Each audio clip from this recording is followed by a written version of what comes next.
اب آئیے 8ویں حدیث مبارکہ،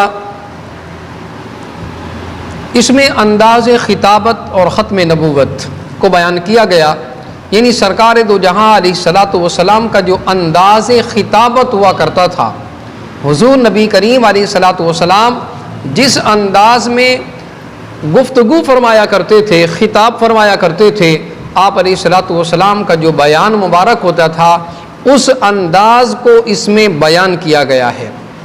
حضرت جابر رضی اللہ تعالیٰ عنہ اس کے راوی ہیں۔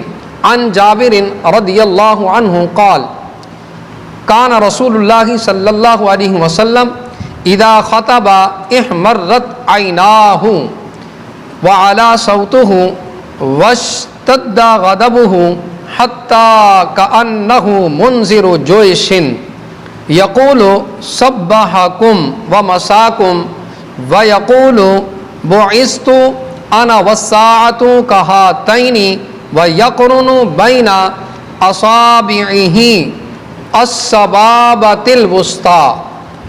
مسلم شریف کی حدیث مبارکہ ہے، جلد نمبر 1 ہے، صفحہ نمبر 284 ہے، اور مشکوٰۃ شریف کے صفحہ نمبر 123 پر اس حدیث مبارکہ کو درج کیا گیا ہے۔ اس میں حضرت جابر رضی اللہ تعالی عنہ روایت کر رہے ہیں، آپ کہتے ہیں کہ حضور نبی مکرم شفیع معظم علیہ الصلاۃ والسلام جب خطبہ ارشاد فرماتے تو احمرت عیناہ، آپ صلی اللہ علیہ وسلم کی آنکھیں سرخ ہو جاتی تھی۔ جب آپ علیہ الصلاۃ والسلام اپنا خطبہ ارشاد فرمایا کرتے تھے تو حضرت جابر کہتے ہیں کہ حضور نبی کریم علیہ الصلاۃ والسلام کی آنکھیں مبارک جو ہیں، آپ کے چشمان اقدس جو ہیں، وہ سرخ ہو جایا کرتی تھی۔ تو یہ خطبے کا ایک جلال ہے۔ محبوب صلی اللہ علیہ وسلم کی کبھی تو نرم شبنمی گفتگو ہوتی تھی، لیکن کبھی آنکھیں خطبہ دیتے دیتے سرخ ہو جایا کرتی تھی۔ وَعَلَى صَوْتُهُ، اور آپ صلی اللہ علیہ وسلم کی آواز اونچی ہو جاتی تھی، یعنی عمومی طور پر تو دھیمی ہوتی تھی، لیکن کبھی گرجدار لہجے میں اور اس سے کہیں افضل انداز میں حضور نبی کریم علیہ الصلاۃ والسلام خطبہ دیتے تھے اور تقریر فرماتے تھے۔ تو یہ کہتے ہیں واشتد غضبہ، اور آپ صلی اللہ علیہ وسلم کا غصہ اس میں بہت سخت ہو جایا کرتا تھا۔ تو یہ ہر تقریر میں اپنے موضوع کے لحاظ سے غصہ بھی ہے، جلال بھی ہے، اور اس کے لحاظ سے انداز بھی ہے۔ کہتے ہیں کہ جب محبوب صلی اللہ علیہ وسلم یوں تقریر کرتے تھے، حتیٰ کأنہ منذر جیش، فرماتے ہیں کہ لگتا تھا کہ مجمع کو کسی لشکر سے ڈرا رہے ہیں، کسی لشکر سے ڈرا رہے ہیں، کہ لشکر کوئی حملہ کرنے آ گیا ہے اور لوگ غفلت سے بیٹھے ہیں، لوگ سو رہے ہیں، ان کو پتہ نہیں کہ دشمن سر پہ چڑھ آیا ہے۔ اب ضرورت ہے کہ غصے سے بات کی جائے اور ضرورت ہے کہ بلند آواز سے بات کی جائے۔ تو محبوب صلی اللہ علیہ وسلم کی خطابت کا یہ انداز ایک منفرد حیثیت رکھتا ہے، اور ہمارے خطباء کے لیے اس میں ایک سبق ہے کہ جس طرح کا موضوع ہو، انداز اسی طرح کا ہونا چاہیے۔ حضرات گرامی قدر، آپ نے نوٹ کیا ہوگا علماء کرام کو جب وہ تقاریر کرتے ہیں تو کہیں ان کا لہجہ گرجدار ہوتا ہے، سختی ہوتی ہے، اور کہیں نرمی ہوتی ہے، کہیں آواز بلند ہو جاتی ہے، کہیں جو ہے وہ دھیمی ہو جاتی ہے۔ تو یہ انداز وہی انداز ہوتا ہے جو حضور نبی مکرم شفیع معظم علیہ الصلاۃ والسلام نے علماء کرام کو عطا فرمایا ہے۔ آج علماء کرام اسی انداز کو اپناتے ہوئے اس سنت پر عمل پیرا ہوتے ہیں، اور اسی انداز کو حضرت جابر رضی اللہ تعالی عنہ بیان کر رہے ہیں کہ جس طرح کا موضوع ہوتا اسی طرح کا انداز ہوتا۔ اب فرماتے ہیں کہ حضور نبی کریم علیہ الصلاۃ والسلام نے ارشاد فرمایا کأنہ منذر جیش، گویا لشکر سے کسی کو ڈرا رہے ہوں۔ ایسا انداز ہوتا بیان کرنے کا کہ کسی لشکر کے ذریعے سے جو ہے وہ ڈرا رہے ہوں کہ ایک لشکر آنے والا ہے، وہ تمہیں نظر نہیں آ رہا، میں دیکھ آیا ہوں پہاڑ کے پیچھے لشکر پہنچ گیا ہے، جلدی اٹھو، بچنے کی کوشش کرو۔ اب جو اٹھے گا وہ بچ جائے گا، اور جو یہ کہے گا کہ آ نہیں رہا بلکہ ویسے ہی ڈرا رہے ہیں، فرمایا وہ بیٹھا رہے گا تو وہ مارا جائے گا یا قیدی بنا لیا جائے گا۔ تو اس سے مطلب کیا ہے کہ سرکار دو جہاں علیہ السلام نے یہ جو انداز خطابت اپنایا ہے، اس کا مطلب کیا ہے؟ علماء کرام نے لکھا ہے کہ اس کا مطلب یہ ہے کہ میں نے پوری دنیا میں جو اسلام کے احکام بتائے ہیں یہ تمہیں یوں بچاتے ہیں جس طرح کے ڈرانے والا لشکر سے بچاتا ہے۔ سرکار دو جہاں علیہ السلام نے فرمایا یہ دنیا کے اندر جتنے بھی میں نے رب العالمین کے اس کائنات والوں کو احکام پہنچائے ہیں، جو میں نے ہدایت کی باتیں پہنچائی ہیں، حکمت کی باتیں پہنچائی ہیں، جو میں نے تمہارا جو ہے تزکیہ نفس کیا ہے، تمہیں جو ہے میں نے صاف کر دیا ہے، وہ احکام کے ذریعے سے گویا کہ وہ احکام ایسے ہیں، وہ تمہیں تمہاری حفاظت ایسے کرتے ہیں، تمہیں ایسے بچاتے ہیں جس طرح کے ڈرانے والا لشکر سے بچاتا ہے۔ اگر اس پر یقین آ جائے تو کچھ لوگ ہٹ جاتے ہیں اور وہ بچ جاتے ہیں، اور جن کو یقین نہیں آتا وہ کہتے ہیں کہ یہ ڈراتے ہی رہتے ہیں، وہ بیٹھے رہتے ہیں اور ہٹ درمی کا مظاہرہ کرتے ہیں۔ تو سرکار دو جہاں علیہ السلام نے فرمایا جس کو یقین نہیں آتا، میری بات پر جس کو یقین نہیں آتا، ہٹ درمی کا مظاہرہ کرتے ہیں، تو امام الانبیاء علیہ السلام نے فرمایا پھر وہ بیٹھے رہیں گے تو جناب والا یا تو وہ مارے جائیں گے یا قیدی بنا لیے جائیں گے، اور پھر ان کا جو انجام ہوگا وہ خود ہی اس کو سمجھ لیں کہ حضور نبی کریم علیہ السلام کی حدیث مبارکہ کی روشنی میں کہ آقا دو جہاں علیہ السلام کی بات کو ماننا کتنا ہمارے لیے ضروری ہے۔ تو فرمایا کہ تمہارے پیچھے جہنم لگا ہوا ہے، مطلب یہ ہے کہ تمہارے پیچھے جہنم لگا ہوا ہے اور میں تمہیں بچانے آ گیا ہوں، جو میری بات مان لے گا اس کو جہنم پکڑ نہیں سکے گا، وہ جہنم سے بچ جائے گا، اور جو یہ کہے گا کہ یہ باتیں ایسی ہی ہیں تو وہ جہنم کا ایندھن بن جائے گا، جہنم میں وہ ڈالا جائے گا۔ میرے محبوب صلی اللہ علیہ وسلم منذر جویش کی حیثیت میں خطاب فرماتے تھے۔ حضرت جابر رضی اللہ تعالی عنہ کہتے ہیں ایسے ہی ایک دن تقریر ہو رہی تھی، اتنے غصے میں تھے کہ آپ صلی اللہ علیہ وسلم نے اسی غصے کی حالت میں ختم نبوت کے موضوع کو بیان کر دیا۔ آپ علیہ السلام کا انداز خطابت اس طرح کا تھا کہ آپ بڑے جلال میں تھے، بڑے غصے میں تھے، اور اسی غصے کے عالم میں سرکار دو جہاں امام الانبیاء علیہ السلام نے اس وقت جو ہے ختم نبوت کے موضوع پر آپ علیہ السلام نے جو ہے ختم نبوت کا موضوع بیان کر دیا اور فرمایا بعثت انا والساعۃ کہاتین ویقرن بین اصابعہ السبابۃ الوسطی۔ آپ علیہ السلام نے فرمایا کہ مجھے اور قیامت کو یوں ملا کے بھیجا گیا ہے، اور آپ علیہ السلام نے اپنی شہادت والی انگلی اور درمیان والی انگلی، اس شہادت والی انگلی کو کہتے ہیں سبابہ، اور درمیان والی انگلی کو عربی میں کہتے ہیں جو ہے وسطیٰ۔ سرکار دو جہاں علیہ السلام نے اپنی یہ دونوں انگلیاں سبابہ وسطیٰ یعنی شہادت والی انگلی اور درمیانی انگلی کو جو ہے آپ علیہ السلام نے یوں ملایا اور فرمایا کہ میں اور قیامت آپس میں یوں ملے ہوئے ہیں، جس طرح ان دو انگلیوں میں کوئی فرق نہیں ہے ایسے ہی مجھ میں اور قیامت میں کوئی فرق نہیں ہے۔ یعنی میرے اور قیامت کے درمیان کوئی اور نبی حائل ہو جائے اور درمیان میں اس کی نبوت کا زمانہ آ جائے، ایسا ہرگز نہیں ہو سکتا، بلکہ امام الانبیاء علیہ السلام نے فرمایا کہ میں اور قیامت آپس میں ملے ہوئے ہیں۔ میری نبوت کے بعد کسی کی نبوت نہیں آ سکتی، میں اور قیامت جس طرح کے یہ دو انگلیاں ملی ہوئی ہیں، اس طرح میرے رب نے دنیا کے خاتمے کا جو وقت ہے اس کو اور مجھے ملا دیا ہے۔ دنیا کے خاتمے کا جب وقت ہوگا اس وقت بھی میری نبوت کا جھنڈا لہرا رہا ہوگا، اس وقت بھی میری نبوت ہوگی اور میں ہی نبی ہوں گا، میری نبوت پر لوگوں کا خاتمہ ہوگا۔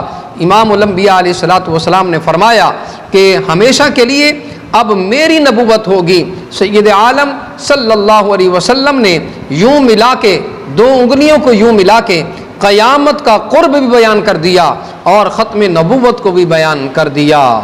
حضرات گرامی قدر، اس مقام پر جو ہے بعض کند ذہن لوگوں نے ایک اعتراض اب میں آپ کے سامنے رکھنے لگا ہوں۔ اس مقام پر بعض کند ذہن لوگوں نے جو اپنے آپ کو بڑا فلسفی کہتے ہیں، مفکر کہتے ہیں، اور نہ جانے اپنے علم کے گھمنڈ میں، غرور و تکبر کے گھمنڈ میں بڑی بڑی جو ہے نازیبہ جو ہے وہ حرکات و سکنات کر جاتے ہیں، ان کند ذہن لوگوں نے اس مقام پر اعتراض کر ڈالا۔ کہتے ہیں کہ نبی کریم صلی اللہ علیہ وسلم فرماتے تھے کہ قیامت قریب آ گئی ہے اور اتنی صدیاں گزر گئی ہیں لیکن قیامت آئی نہیں۔ معاذ اللہ معاذ اللہ۔ کہتے ہیں کہ یہ بات تو آپ علیہ الصلوۃ والسلام کی جو ہے وہ غلط ثابت ہوئی، معاذ اللہ ثم معاذ اللہ۔ اب یہ اعتراض کرتے ہیں۔ اب دیکھیں ذرا اعتراض کرنے والوں کے حال، اعتراض کرنے والوں کے حال دیکھیں۔ کہتے ہیں کہ نبی کریم صلی اللہ علیہ وسلم نے اس حدیث میں تو فرمایا تھا کہ میں اور قیامت یوں ملے ہوئے ہیں جیسے دو انگلیاں ملی ہوئی ہیں۔ آپ نے فرمایا کہ قیامت قریب ہے، لیکن قیامت تو آئی نہیں، اتنی صدیاں گزر گئی ہیں، قیامت تو آئی نہیں۔ لہٰذا وہ ظالم کہتے ہیں کہ معاذ اللہ نبی کریم علیہ الصلوۃ والسلام کی بات غلط ثابت ہوئی۔ حضرات گرامی قدر یاد رکھیے، نبی کریم علیہ الصلوۃ والسلام کا فرمان عالی شان کبھی بھی غلط نہیں ہو سکتا۔ کیوں؟ اللہ رب العالمین نے ارشاد فرما دیا، ان ہوا الا وحی یوحی، کہ میرا محبوب صلی اللہ علیہ وسلم یہ اپنی طرف سے کچھ نہیں کہتا، یہ تو وہ بولتا ہے جو میں اس کی طرف وحی کرتا ہوں۔ اب یہ اللہ کا فرمان سورۃ النجم کے اندر موجود ہے، 27ویں پارے میں موجود ہے۔ اب یہ اعتراض کر کے اعتراض کرنے والوں نے کتنا بڑا ظلم کیا، براہ راست انہوں نے اللہ کی شان پر اٹیک کیا۔ اللہ فرما رہا ہے، پوری کائنات کا بادشاہ فرماتا ہے کہ میرا محبوب صلی اللہ علیہ وسلم جو کچھ بھی بولتا ہے وہ اپنی طرف سے نہیں بلکہ رب العالمین کی جانب سے وحی ہوتی ہے اور وہی بولتا ہے۔ بات سمجھ آ رہی ہے؟ ایک اعتراض کرنے والوں نے یہ جو ہے اٹیک اللہ کی ذات پر بھی کیا ایک طرح سے، اور پھر رب العالمین فرما رہا ہے کہ میرا محبوب اپنی طرف سے کچھ نہیں کہتا، جو بھی کہتا ہے یہ حق کہتا ہے، سچ کہتا ہے۔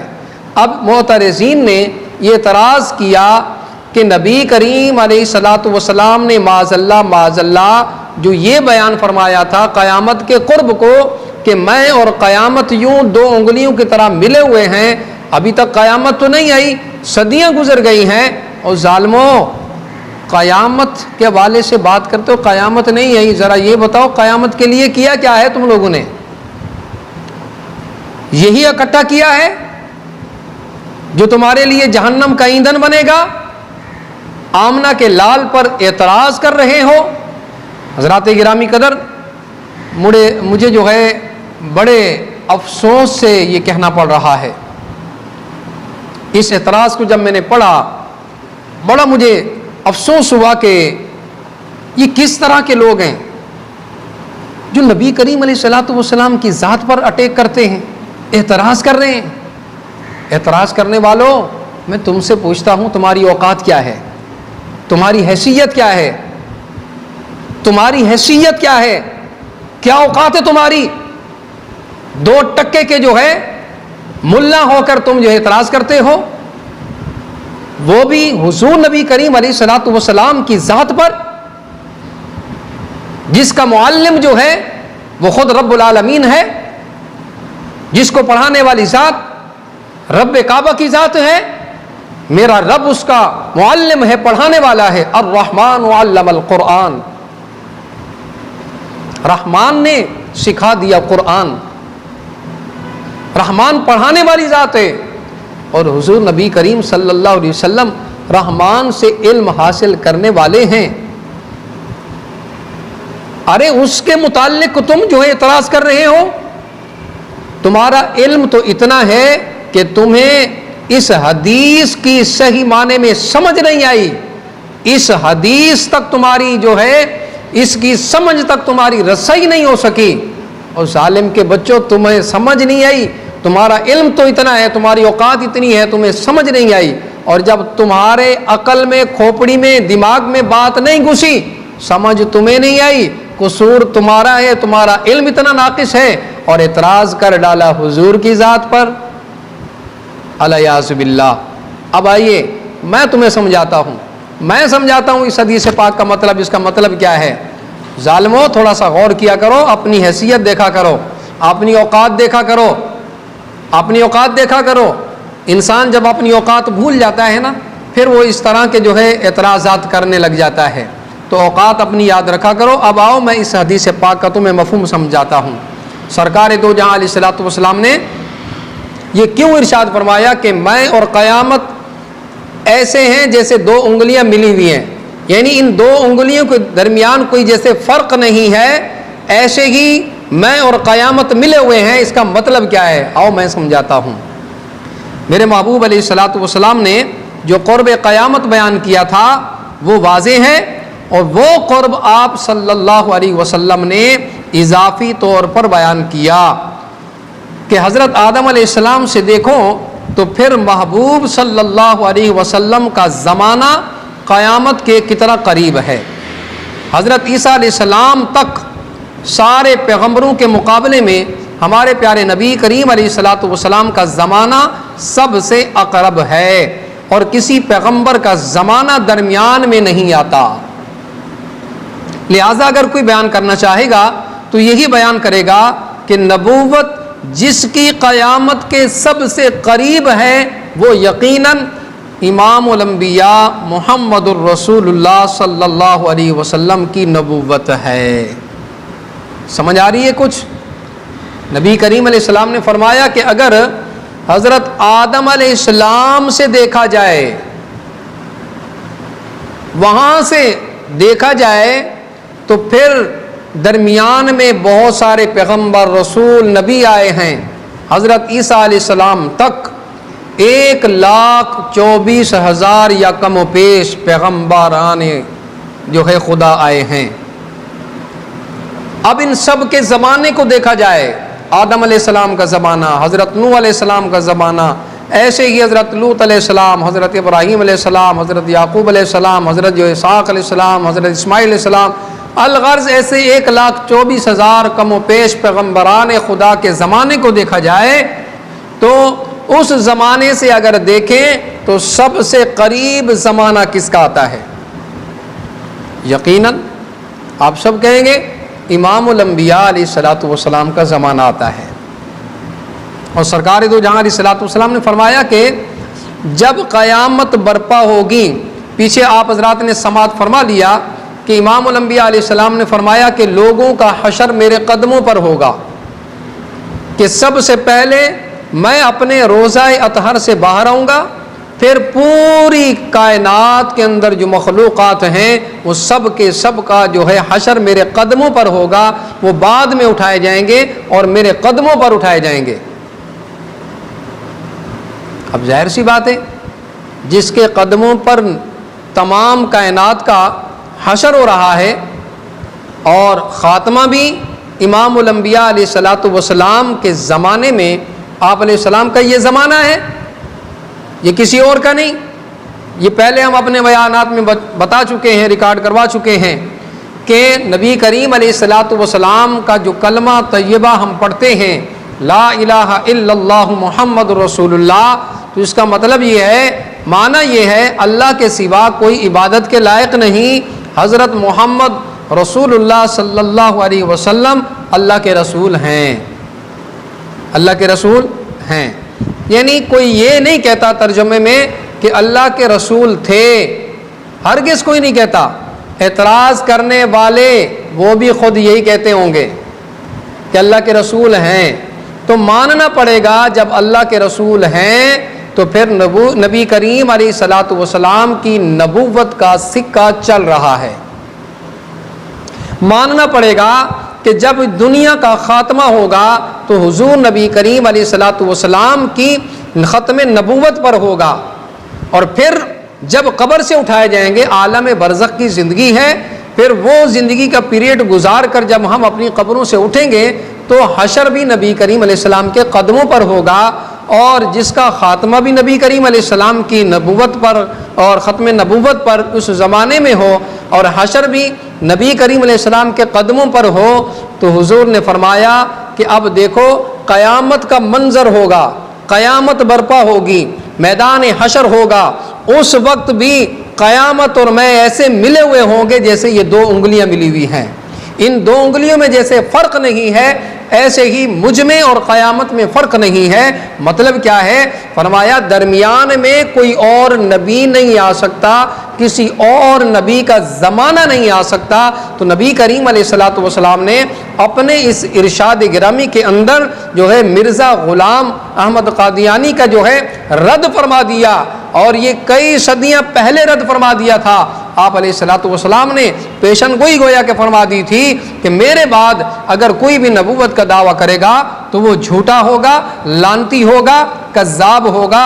لہٰذا میری گزارش ہے مرزائیوں سے، برائے کرم اپنے ذہن سے بغض و عناد کو نکال کر، اپنے ذہن سے بالکل اپنے ذہن سے نفرت کو نکال کر، محبت کو جگہ دے کر، اور اگر چاہتے ہو اپنی اصلاح، چاہتے ہو امام الانبیاء صلی اللہ علیہ وسلم تمہاری شفاعت فرمائے، تو خدا کے لیے اپنی اصلاح کر لو، اور اس نبی کریم علیہ الصلاۃ والسلام کے فرمان کی روشنی میں جو میں نے آپ کو بتلایا ہے، برائے کرم اپنی اصلاح کریں۔ یقیناً امام الانبیاء علیہ الصلاۃ والسلام کا فرمان جو ہے وہ حق ہے، سچ ہے، اور جو معترضین نے یہ اعتراض کیا ان کے اعتراض کا بھی رد ہو گیا۔ اور ان سے ایک گزارش میری یہ ہے معترضین سے، تو بھائی اعتراض کرنے والوں، یا تو نبی کریم علیہ الصلاۃ والسلام کا کلمہ پڑھنا چھوڑ دو، ادھر تم اعتراض کرتے ہو نبی کی ذات پر اور ادھر نبی کریم علیہ السلام کا کلمہ بھی پڑھتے ہو، یار کیسے امتی ہو؟ کیا اسی کو امتی کہتے ہیں؟ کلمہ بھی حضور کا پڑھے، اعتراض بھی حضور کی ذات پر کرے۔ ارے تمہاری تو اوقات ہی نہیں ہے کہ تم نبی کریم علیہ الصلاۃ والسلام کی ذات پر جو ہے اٹیک کرو اور کوئی جو ہے اعتراض کر سکو۔ میرے نبی کریم علیہ الصلاۃ والسلام امام الانبیاء علیہ السلام کی تو شان عرفہ والا ہے۔ اللہ رب العالمین خود فرماتے ہیں وَرَفَعْنَا لَكَ ذِكْرَكَ، پیارے مصطفیٰ ہم نے آپ کے ذکر کو آپ کی خاطر بلند کر دیا ہے، آپ کے ذکر کو آپ کی خاطر بلند کر دیا ہے۔ اب بلند کرنے والا رب العالمین ہے۔ رب کی شان یہ ہے کل من علیہا فان ویبقی وجہ ربک ذو الجلال والاکرام۔ رب العالمین فرماتا ہے ہر شے فنا ہو جائے گی، ہر شے فنا ہو جائے گی، سب کچھ فنا ہو جائے گا، اور باقی رہنے والی ذات ہے تو رب العالمین کی ذات ہے۔ گویا کہ رب العالمین نے فرمایا کہ میں ذاکر ہوں، میں ذاکر ہوں۔ ذاکر کہتے ہیں ذکر کرنے والے کو، اور جب ذاکر ختم ہو جائے تو ذکر ختم ہو جاتا ہے۔ تو حضور والا ذرا غور کریں، اللہ نے فرمایا میں نے آپ کے ذکر کو بلند کر دیا ہے، فرمایا ذاکر میں ہوں، میری شان یہ ہے کہ میں کل من علیہا فان، سب کچھ فنا کر دوں گا، سب کچھ فنا ہو جائے گا، وَيَبْقَى وَجْهُ رَبِّكَ ذُو الْجَلَالِ وَالْإِكْرَامِ، اور باقی رہنے والی ذات ہے تو میں رب العالمین کی ذات ہے۔ فرمایا رب کی ذات باقی رہے گی، جب ذاکر باقی رہے گا تو پیارے مصطفیٰ تیرا ذکر بھی باقی رہے گا۔ تو زور والا، اب یہ جتنے بھی نام نہاد ملا اکٹھے ہو کر پروپیگنڈا کر رہے ہیں اور نبی کریم علیہ الصلوۃ والسلام کے ذکر کو مٹانے کی کوشش کرتے ہیں، تو بارہا میں کہا کرتا ہوں، جس نے بھی چاند کی طرف دیکھ کر تھوکنے کی کوشش کی ہے اور تھوکا ہے تو وہ تھوک اس کے اپنے منہ پر آ کر گرتا ہے۔ امام الانبیاء علیہ الصلوۃ والسلام کی شان میں کسی قسم کا کوئی فرق نہیں آتا، بلکہ وہ خود اعتراض کرنے والے نیست و نابود ہو جاتے ہیں، ان کو منہ کی کھانی پڑتی ہے۔ اور الحمدللہ، اور اس آیت مقدسہ کے تحت جو رب العالمین نے فرمایا کہ وَقُلْ جَاءَ الْحَقُّ وَزَهَقَ الْبَاطِلُ، کہ حق آیا اور باطل مٹ گیا۔ باطل مٹ جانے کا نام تھا، اب علماء حق آتے رہیں گے اور اس باطل کو شکست دیتے رہیں گے۔ جتنے بھی اعتراض کرنے والے ہیں، ناموس رسالت پر ڈاکہ مارنے والے ہیں، ان سب کو علماء کرام جو ہے وہ جواب دیتے رہیں گے اور انہیں جو ہے خاک میں ملاتے رہیں گے۔ الحمدللہ آج میں نے بھی ان علماء کی اس سنت پر عمل کرتے ہوئے اور اپنے اساتذہ کرام کی محنت اور ان کی کوششوں کے ذریعے سے الحمدللہ میں نے بھی کوشش کی کہ ان معترضین کے جواب کا، ان معترضین کے اعتراض کا جواب دیا جائے۔ تو الحمدللہ اس خادم نے آج حضور نبی کریم علیہ الصلوۃ والسلام کی حدیث مبارکہ کی روشنی میں جو ہے ان معترضین کو جو کہتے تھے صدیاں گزر گئی ہیں، نبی کریم علیہ السلام نے جو فرمایا تھا کہ قیامت اور میں ایسے ملے ہوئے ہیں جیسے دو انگلیاں ملی ہوئی ہیں، تو صدیاں گزر گئی، قیامت نہیں آئی، لہٰذا آپ علیہ السلام کی بات غلط ثابت ہوئی۔ ان ظالموں نے یہ اعتراض کیا تھا تو میں نے بڑے احسن انداز سے اس کا جواب دے دیا ہے۔ اب جو ہے بالکل بغض و عناد سے نکل کر سوچئے گا اور اپنی اصلاح کی کوشش کیجیے گا۔ رب کریم آپ کی اصلاح فرمائے۔ اور ہمارا کام تھا حق سے جو ہے پردہ اٹھانا اور حق دکھانا اور باطل کو سامنے لا کر کھڑا کرنا، وہ ہم نے کھڑا کر دیا ہے تاکہ اللہ تعالیٰ باقیوں کے ایمان کی حفاظت فرمائے۔